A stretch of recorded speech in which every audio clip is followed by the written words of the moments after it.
como el año 67, ya los emperadores comenzaron a perseguir a la iglesia también. El primero de ellos fue Nerón, que exigía para sí culto divino, y pues los cristianos, que solo pueden adorar a Jesús el Cristo, se negaron, y viene una persecución del año 67 al 313, persecuciones imperiales. Tenemos también, un poco más adelante, persecuciones contra cristianos disidentes, a veces por las propias instituciones religiosas cristianas, contra los donatistas, contra los pelagianos, y entramos a la Edad Media, donde pues encontramos la persecución contra otros cristianos, los husitas, los valdenses, algunos no tan cristianos, pero al menos estaban interesados en los evangelios, los cátaros.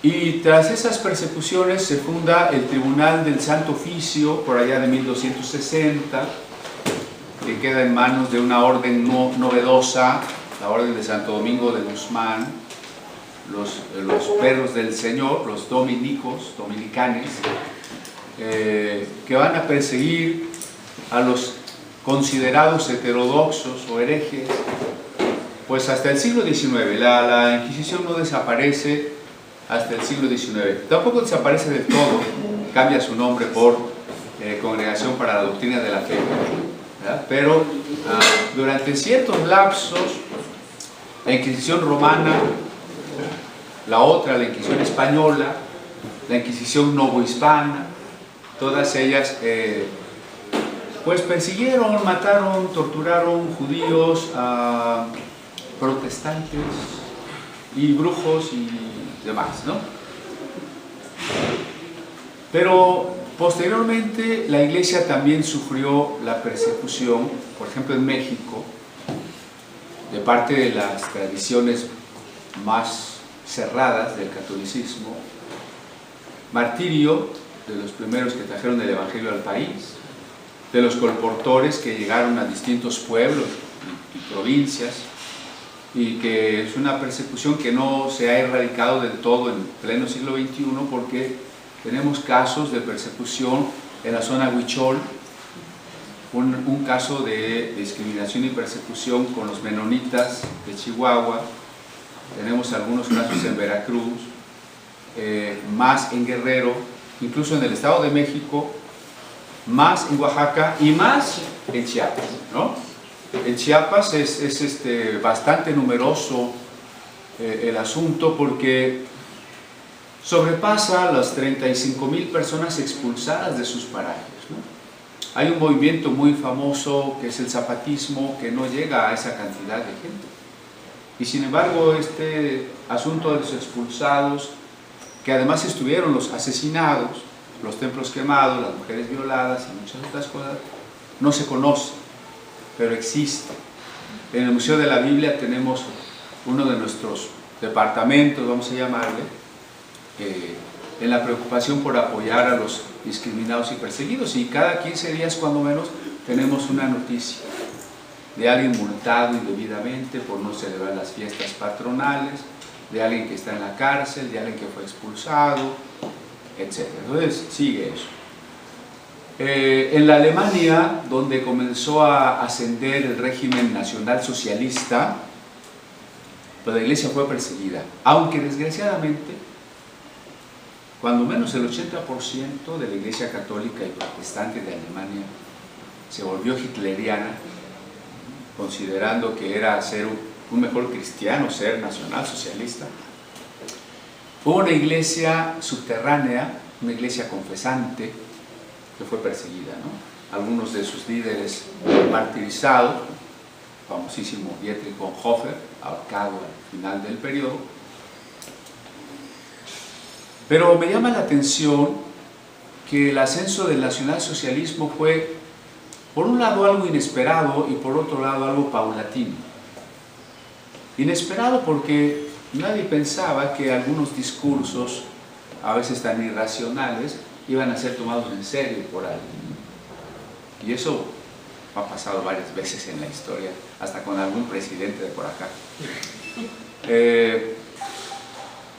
Pero poco a poco fueron ganando terreno y convenciendo a la población, ganando poder, imponiendo un pensamiento hegemónico, de tal manera que si no todos asentían, pues se sentían obligados y temerosos de decir no, obligados a aceptar y temerosos de decir no, a tal grado que esa progresión de los pensamientos, por ejemplo en el caso de los judíos, fue primero una discriminación que ya tenía sus antecedentes en Europa, de mandarlos a vivir en barrios aparte, de obligarlos a portar una estrella amarilla que los identificara, pero después eso se convirtió en comenzar a expulsarlos de las universidades y de otros ámbitos de la cultura o del gobierno, pues que eran indeseables.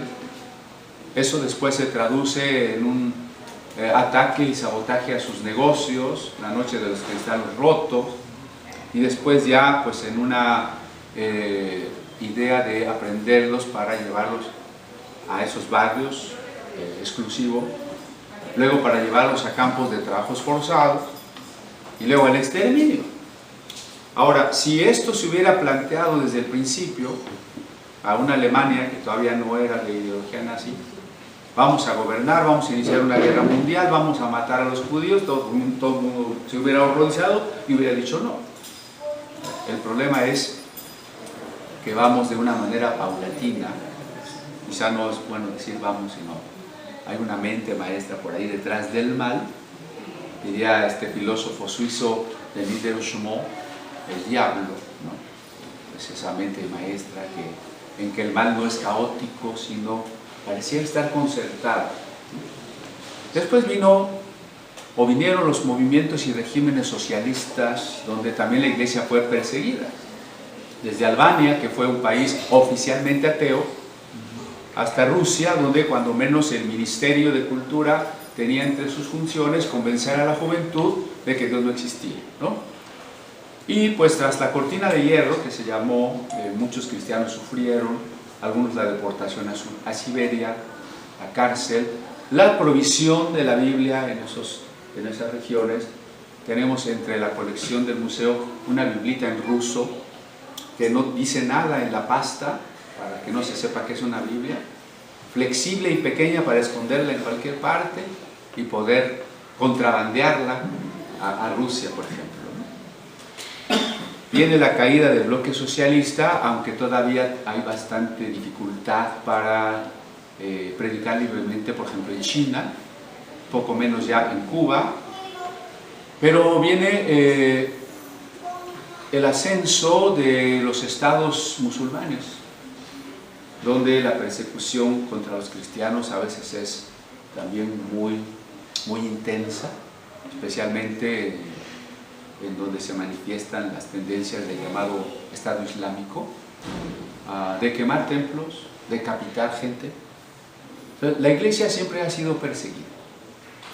Decíamos ayer, hablando del Apocalipsis, la iglesia norteamericana, que está acostumbrada a la comodidad, a un cristianismo burgués, le gusta imaginar que Dios quiere que seamos ricos y que cuando venga la persecución pues ya fue el rapto y no nos va a tocar.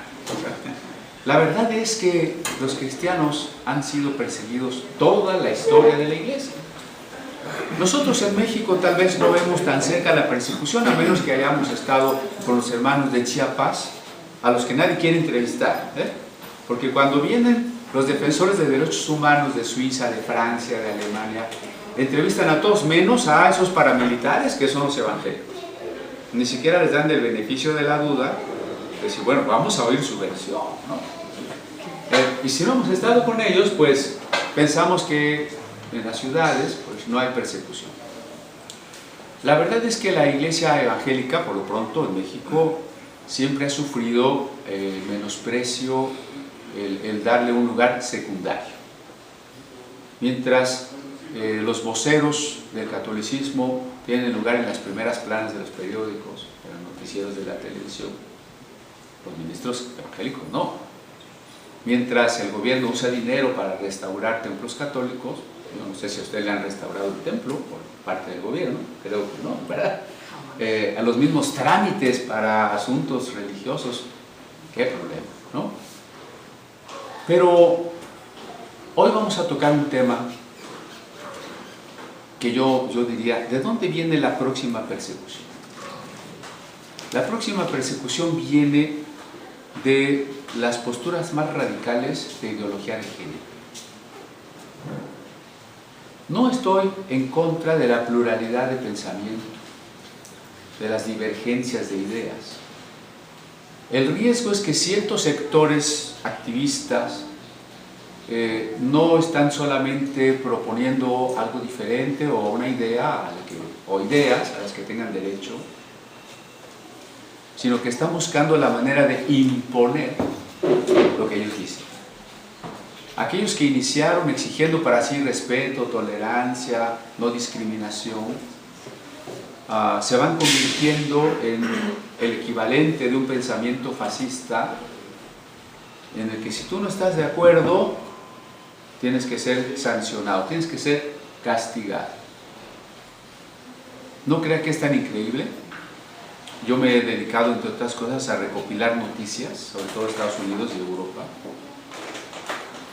donde ya templos han sido clausurados, pastores encarcelados, hermanos y sus negocios multados, porque se considera, o hasta padres a los que les han quitado sus hijos, porque se considera que son de un pensamiento retrógrada, discriminador, homofóbico, etc.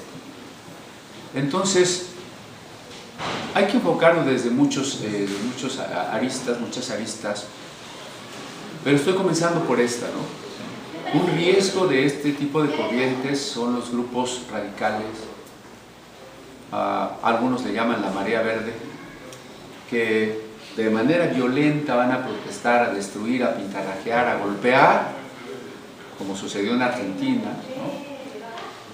Y cuando se puede, a usar la ley, como la gobernadora de Texas en un momento, para encarcelar, para prohibir, para exigir que hay que revisar los sermones que se van a dar el domingo, para que no vaya a haber algo que no sea aceptable, que no sea políticamente correcto.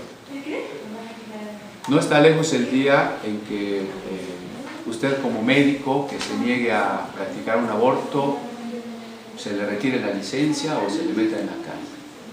No está lejos el día en que si usted en el púlpito dice la homosexualidad es pecado, CONAPRED o cualquier otra institución lo multe o le clausuren el templo, o si usted es un pastor y se niega a realizar un matrimonio igualitario, pues también acabe en la cárcel, ¿no?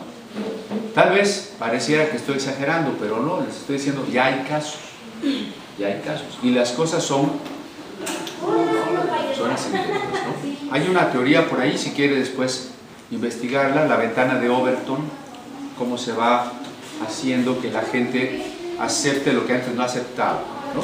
Cómo se va convenciendo a las personas. La ventana de Overton, con B chica, ¿sí? Cómo se va haciendo que la masa opine conforme yo quiero que opine, ¿no? Porque detrás del problema ideológico hay un problema político, hay un problema económico.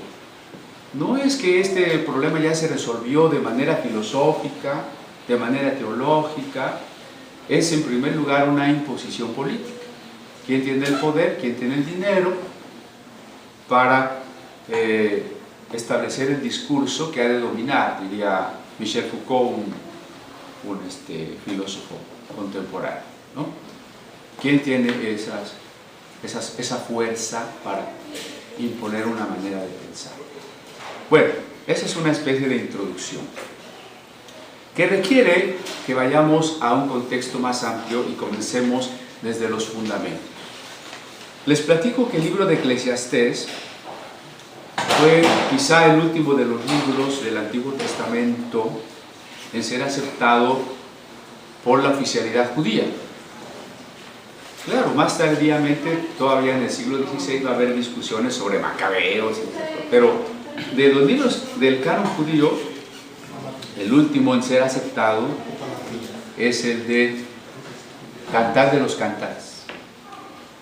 Estamos alrededor del año 100 después de Cristo, y los rabinos que consiguieron del Imperio Romano el permiso de reabrir el Sanedrín, ya no en Jerusalén, sino en el puerto de Jamnia, están discutiendo si Cantar de los Cantares es un libro inspirado, que ellos no decían inspirado, ¿no?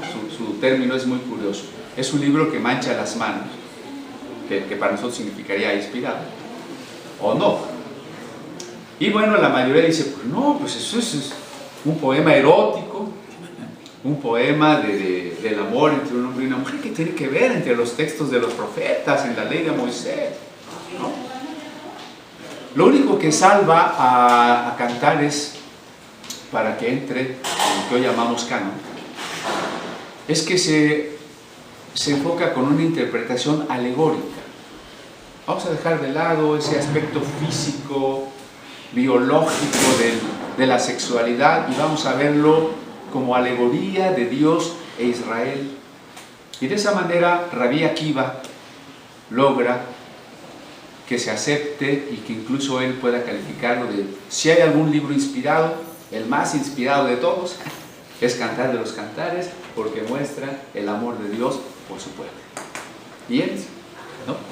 Lo comento precisamente por esta discusión sobre la sexualidad, que creo que yo es por donde tenemos que comenzar, porque, y adelantándome un poquito, la iglesia cristiana desde el siglo II sufrió la contaminación, vamos a llamarle la contaminación de las doctrinas gnósticas, ¿no? Aquí vale la pena pararnos un poco en qué es el gnosticismo.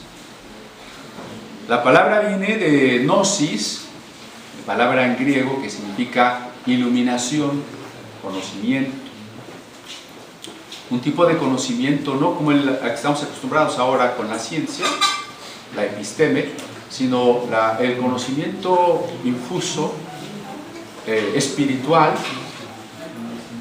Los gnósticos por lo pronto no eran cristianos, pero algunos asumieron el cristianismo. Y de esa manera el gnosticismo cristiano, que hoy se predica en el canal Enlace, por ejemplo, ¿no?, revolvía zoroastrismo con neoplatonismo, con cristianismo, ¿no? Explico por qué, ¿no? Zoroastrismo porque Zoroastro pensaba que el universo, el ser, era una lucha entre la luz y las tinieblas. Neoplatonismo porque Platón pensaba que lo material no es verdadero en tanto que no permanece, y lo verdadero es lo conceptual, lo que es la idea. Entonces combinamos las dos cosas e identificamos la verdad con la luz y lo espiritual, y la oscuridad con la maldad y lo material, ¿no? Entonces esto se llama un dualismo. Un dualismo.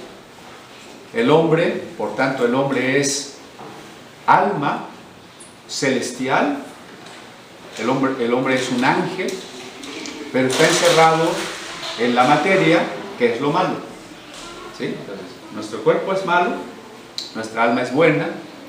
¿Y qué es la gnosis? Es el camino de la sabiduría por el cual voy a poder desprenderme de esta cárcel para regresar a mi condición divina. Los gnósticos que se hacen cristianos van a pensar que Jesucristo fue el maestro de la gnosis. No solo el maestro, sino que Él fue una manifestación misma de la gnosis, emanada de Dios, del Dios único. Y que ese Jesús que vivió en este mundo no era de carne y hueso, ¿no? ¿Por qué? Si estamos diciendo que el cuerpo es malo, ¿cómo vamos a pensar que el Cristo, una emanación divina, va a rebajarse, a tener materia, a cansarse, a tener hambre, a sudar. Eso es indigno de Cristo. Entonces se dice que Cristo tenía la apariencia de humano, pero no era humano. Lo más parecido hoy sería un holograma. Jesús era un holograma.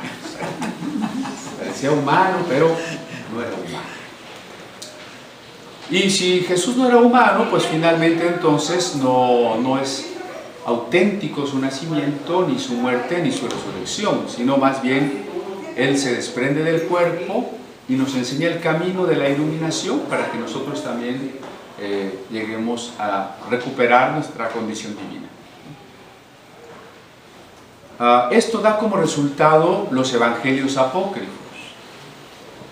No están en la Biblia, por supuesto, pero usted los puede comprar, hay ediciones muy baratas. Le recomiendo que los lea. No están prohibidos, no están escondidos. Ahí están.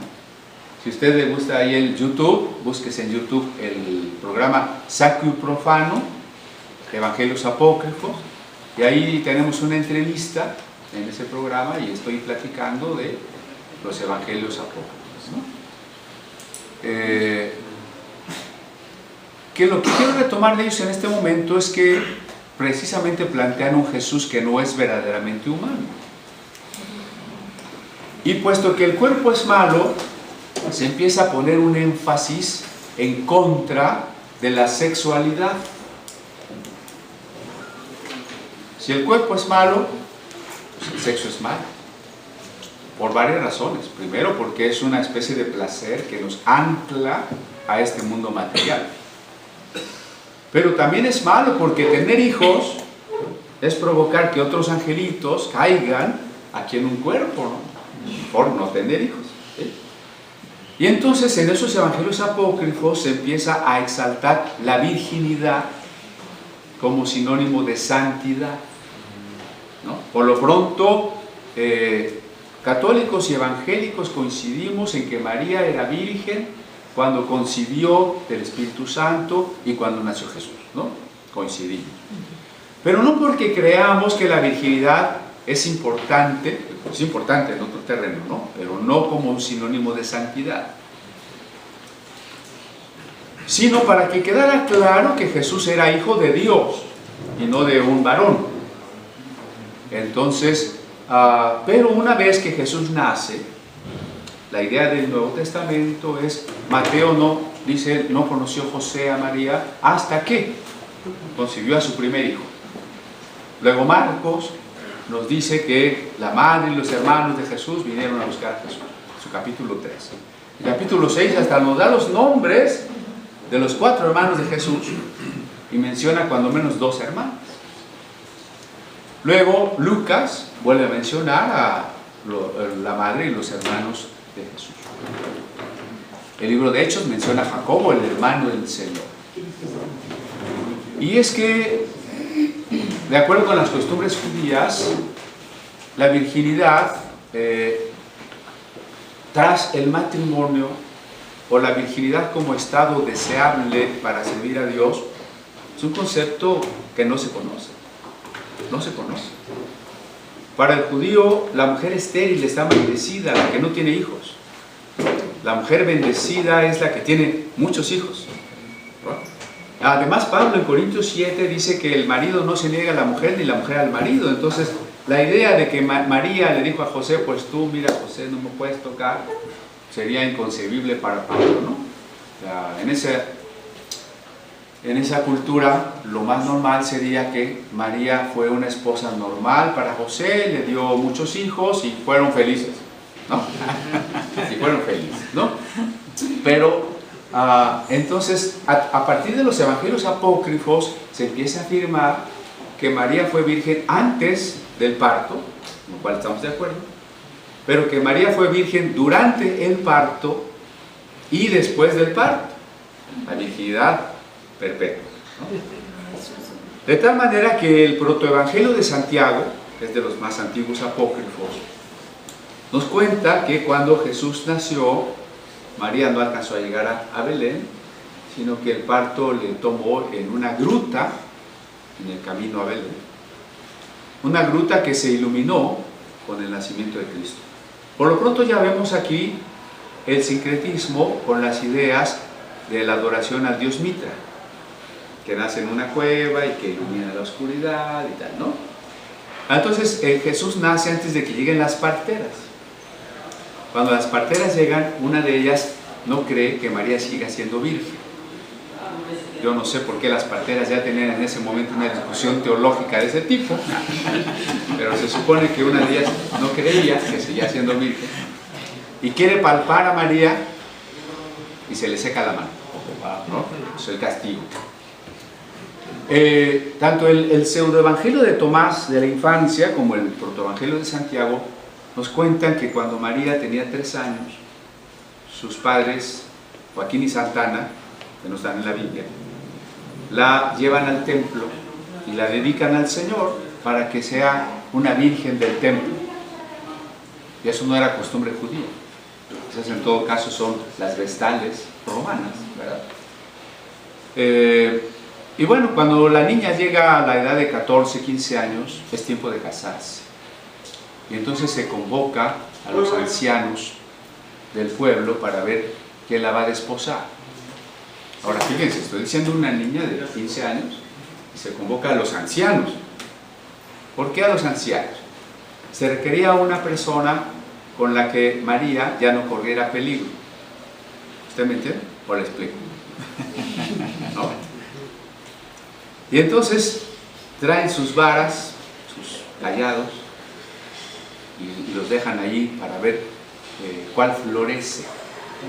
Es decir, la misma historia de Aarón, ¿no? Y entonces así el milagro, como si un palo de escoba al otro día tuviera florecitas, ¿no? La vara de José florece. Por eso en la iconografía vemos a José siempre con esa vara de almendro florecida, ¿no? Y entonces José es encargado de desposar a María y cuidarla, solamente cuidarla. De tal manera que una de las teorías de los hermanos de Jesús es que eran sus medios hermanos, hijos del primer matrimonio de José, que era viudo, ¿no? Esa es una de las teorías, ¿no? El punto es que María va a ser virgen hasta el día de su muerte. En otros libros apócrifos, como el que se llama Los Hechos de Pablo, otro que se llama Los Hechos de Andrés, resulta que los apóstoles enseñan a las mujeres romanas que se convierten al Evangelio que deben negarse a los maridos sexualmente porque eso es pecado. Y entonces los maridos que no son cristianos pues, están muy enojados y matan a los apóstoles, ¿no? Pues, según estos textos, los apóstoles no mueren por Cristo, sino por andar sacando esposas, ¿no? Entonces, con esto lo que quiero ver es que ya desde el siglo II este gnosticismo se mete en la iglesia y nos va a llevar al punto en que la iglesia empiece a considerar que el pecado original fue el sexo. Y todavía a nivel popular, usted puede preguntarle a alguien cuál es el pecado original y va a pensar que comerse la manzana es el símbolo de que Adán y Eva tuvieron relaciones y entonces Dios los corrió del paraíso, ¿no? Una jovencita en una iglesia evangélica me preguntó ¿qué hubiera pasado si Adán y Eva no hubieran pecado? Su papá, con años de evangélico, se adelanta y responde, tú no hubieras nacido. ¿Sí me entienden? ¿Cuál era su concepto? Sí. El pecado es el sexo, ¿verdad? San Jerónimo, mis respetos para San Jerónimo como traductor y biblista. El próximo año se cumplen 1600 años de su muerte y va a haber grandes festividades mundiales de la Biblia en latín, ¿no? Pero San Jerónimo decía que el matrimonio, aunque hacía menos pecado el sexo, no dejaba de ser pecado. Y que María seguía siendo virgen cuando Jesús nació porque Jesús no rompió el himen. O sea, aquí la pregunta es ¿cómo podía seguir siendo virgen si al pasar el niño, debe decir el producto, pero no, ¿verdad, doctora? Soy una mujer. Al pasar el niño, ¿cómo es que no rompe el himen? Dice San Jerónimo. No. San Jerónimo dice que así como Jesús resucitado traspasó las paredes,